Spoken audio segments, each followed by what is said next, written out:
Hi, I'm David Miliband, President and CEO of the International Rescue Committee. Thank you very much for giving me the chance to talk to you for about 10 minutes this morning. I've been asked to address the heart of your conference topic, which is uncertainty and how to think at a time of uncertainty, how to reflect on uncertainty, and how to balance the conflicting demands. It's highly relevant actually to a book I'm just reading called Think Again by Adam Grant, who's a professor at the Wharton Business School. His book is all about the conditions under which people are willing to think again, and also how in extreme circumstances it can be a matter of life or death, whether you're able to focus in on the context and understand what it demands. He starts with the famous story about the firefighters who died in the late 1940s. 3 of them survived thanks to their ability to think laterally at a time of extreme stress. And obviously, the COVID pandemic has been a time of radical uncertainty. And I guess I'm going to talk today about what we know about that context, and in respect of what we don't know, how to think about it. To state the obvious, those who have prepared for a pandemic like this, notably those countries that had not the benefit but the chance to prepare through the MERS outbreak 15 years ago, countries in the Far East, those who prepared have done well. They've prospered, relatively speaking. Those who blustered have not been able to come through without the death toll or the economic toll being very, very high indeed. I don't think this is fate. I think it's about judgment and choices and, in the end, leadership too. As we think about the transition from the acute stage of COVID to the chronic phase of endemic COVID, I fear we're not going to live in a post-COVID age for a very long time. We're going to be learning to live with COVID. There are some things we know. We know that COVID has driven to new heights the contactless economy, contactless services, contactless online shopping, obviously, but my organization, we're having to think about contactless education services, contactless child protection services in some of the most dangerous places in the world, because that's where we work. We know that COVID has revealed extraordinary strength in biopharma. The idea that vaccines should have been produced within a year when the previous records were for 4, 6, or 8 years is truly extraordinary. We know that there is a glut of savings to be spent in the middle classes, but also we know that the national balance sheets across the world have taken a huge hit, and people are going to be repaying debts for some time to come, national debts, and that the savings are very unequally distributed. And I'll say later a bit about how the crisis has exposed inequality, but also thrived on inequality and expanded, exacerbated inequality. We also know, I suppose, the biggest thing that the COVID pandemic has done so far is cost Donald Trump his job, the biggest thing in political terms. It was a big part of his defeat here in the United States. I'm obviously a Brit, but I live and work in New York. And I think that the COVID crisis was a significant part of President Trump's defeat. But there's a lot we don't know. And thinking about what we don't know doesn't just need to be a matter of sticking pins into the dartboard in the dark. There are some ways of thinking about the uncertain future. And I think in terms of 4 contests that are going to define not the post-COVID world, but the world of COVID. And I want to just frame my remarks in terms of those 4 contests, because I think that they will define many of the choices that we face ahead. The first contest is between those who say COVID was the result of too much globalization and that we should retreat behind national borders, and those who say COVID is a product of insufficient globalization, insufficiently managed globalization. The first year of the crisis has given the first camp, if you like, the nationalist camp, a boost. There's been no question that national action has been far more effective, far more efficacious than international action in the first year of the crisis. But the biggest challenges are ahead because COVID is the ultimate crisis of the connected world. None of us can get beyond COVID unless all of us get beyond COVID. That's not just a cliche of the World Health Organization, it's true. And I think that the arrival of the Biden administration is going to add an important counterweight to the nationalist tide. It's going to emphasize the international responsibilities that are attendant on an interdependent world. And I think that we're going to see a rebalancing over the next year. A test case is going to be about the global management of public health and pandemic preparedness in particular. I sit on something called the Independent Panel on Pandemic Preparedness and Response.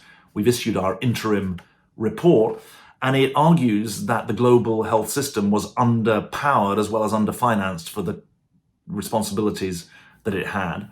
And public health is going to provide a first test case of whether or not the crisis is going to produce a new, more powerful, better financed, more efficient global health system. If it doesn't, then we're not going to be well prepared for the next pandemic.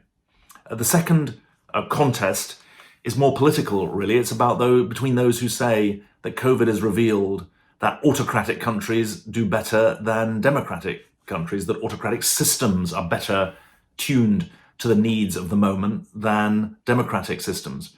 If you read the Economist Intelligence Unit's update on its democracy index, they report that 70% of countries in the world have had reductions in democratic freedoms over the last year. That fits in with a 15-year trend where the majority of countries in the world, 116 I think at the last count, have had reductions in political freedoms, less free elections, less independent judiciaries, less free media, obviously relevant to the world that you all occupy.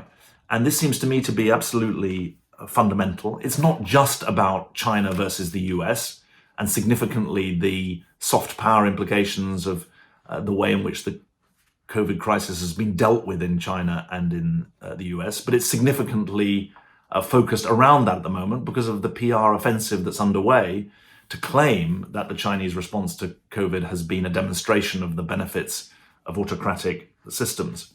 Authoritarian systems are showing themselves to be brittle at the moment, as well as decisive. And that seems to me to be the second contest going forward. The challenge to democratic systems has never been greater. During the Cold War, the Soviet system was autocratic, but it was also inefficient. The Chinese claim is that they have a system that is autocratic and efficient. And this debate between accountability and impunity is one that's going to run through liberal societies as well as autocratic societies in the decade ahead. The third contest is closer to home, or at least closer to your home. It's about privacy and trust. It's about who gets information, how is it shared, and who can you trust. It's obviously a massive challenge for your industry that has undergone such unbelievable change in this digital decade that we have been through. This is a battle not with two sides, but with three sides: the individual, the private sector, and the government. And I see every day in the US the dangers from the current, if you like, antisocial media. People refer to it as social media. Often it's anti-social media. It seems to me clear that social media is a publisher and needs to be treated as such, even in a country like the US, which has such strength in its free speech aspirations. There's fear of big corporations in some quarters and fear of big government in others. But at the moment, it seems to me that it's the individual who is relatively defenseless. And in this contest, it's going to take the countervailing power of government and of regulation to arm citizens with the power that they need to be able to protect themselves. The fourth contest is about equality, or rather inequality. I said earlier that the COVID crisis has exposed inequalities. It's certainly true that this has not been an equal opportunity disease. It's one that has hit the poorest and often racial minorities the hardest, and it has exacerbated inequalities, especially for those who are living a paycheck away from poverty. In the US, that's a very large slice of the population. In the Western world, the inequalities within countries have grown, but so has the demand for something to be done about them. The inequalities globally have also grown, and there's less demand to do something about them.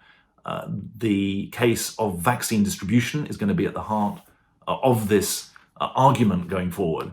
And here, the self-interest of the richer parts of the world are aligned with the self-interests of the poorer parts of the world, in that we need everyone to get a vaccine and for the vaccine to be kept up to date, the vaccinations to be kept up to date, because without that, we're all going to be living under the cloud of a return of COVID and a return of lockdown. I'm a rationalist as well as an optimist about these debates. I think that this time of uncertainty does call for rationality to be applied to the problems that exist. And that means that I will be arguing that the contest should be resolved in the balance of having more international action, because I think that the problem of the modern world, one of the problems of the modern world, is not that we have international institutions that are too powerful. We have international institutions that are not powerful enough. And in respect of health, that is clear. I'll be arguing that accountability is even more important in this decade, and the dangers of impunity are very great indeed. The Stanford professor Larry Diamond has said that all types of political system are becoming less liberal, less free, whether they be democratic or autocratic. And I'll be arguing that that's dangerous, because autocratic systems without accountability are more brittle. And we shouldn't take refuge in impunity at any time. I'll be arguing that the threat to democratic freedoms of anti-social media are real, and that doesn't have to be a threat to free speech. It can be a defense of freedom of speech, because regulation is there to ensure that we're able to express our views in a way that doesn't bring barrage upon our heads. And I'll be arguing that self-interest as well as moral interest demands that we tackle the inequalities that have been exposed and exacerbated by the COVID crisis. I hope that speaks to some of the issues that you are thinking about, and I look forward to feedback on the conference. Thank you very much indeed.